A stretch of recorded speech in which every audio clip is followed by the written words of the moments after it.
여러분, 우리가 어떤 특정한 교리에 동조한다고 해서 구원받는 거 아니라는 거 여러분 너무나 잘 아시죠? 이건 뭐 두말하면 잔소리가 하도 여러분들이 많이 들었던 얘기입니다. 그런데 우리가 그 진리를 알고 있다라는 그런 사실이 마치 우리가 구원의 자리에 있는 것 같은 그런 착각을 우리에게 주는 경우가 너무나 많습니다.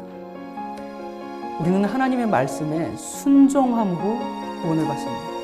여러분, 구원은 순종입니다. 여러분들께서 만약에 뭐 속량, 지성소, 중보, 뭐 구속의 계획 이런 그 용어들에 대한 이해를 잘 모를 수 있습니다. 그러나 주님께 순종한다는 것이 무엇인지는 여러분들 너무나 잘 아실 것입니다.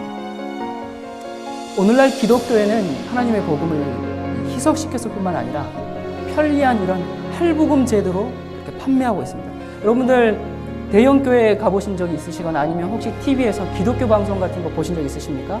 제가 한번 참 재밌다고 해야 될지 뭐 어떻게 표현해야 될지 모르겠는데 이제 그 대형교회에서 이런 목사가 이렇게 설교합니다. 여러분, 구원받기를 원하십니까? 그러면 손만 드십시오. 자, 구원받기 원하시는 분 손 드십시오. 이렇게 합니다. 그러면 다 손을 들죠? 그러면 구원받을지어다. 그러면서 뭐 구원을 자기가 줘요. 그래서 자, 그럼 이제 손을 내주십시오. 손만 들면 구원입니다. 여러분, 이런 식으로 살포되고 있는 기독교의 복음인데 우리가 그렇게는 믿지 않지만 우리의 생활을 자세히 살펴보면 마치 우리가 그렇게 믿고 있는 것 같은 그런 우리 자신을 종종 발견하게 될 수가 있습니다.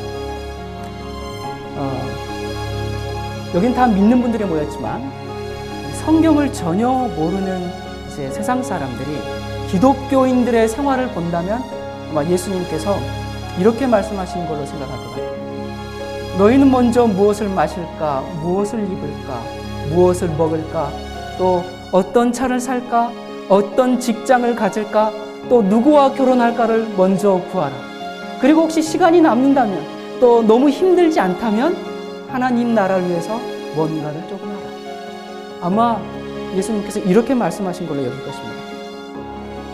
여러분, 예수님께서 나에게 주님이라면 다른 분이 아니고 주님이라면 우리는 주님을 주인처럼 모시고 살아야 합니다.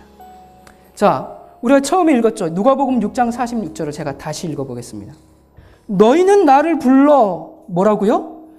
주여 주여 하면서도 어찌하여 나의 말하는 것을 행치 아니하느냐. 예수님께서 이렇게 말씀하시기 때문입니다.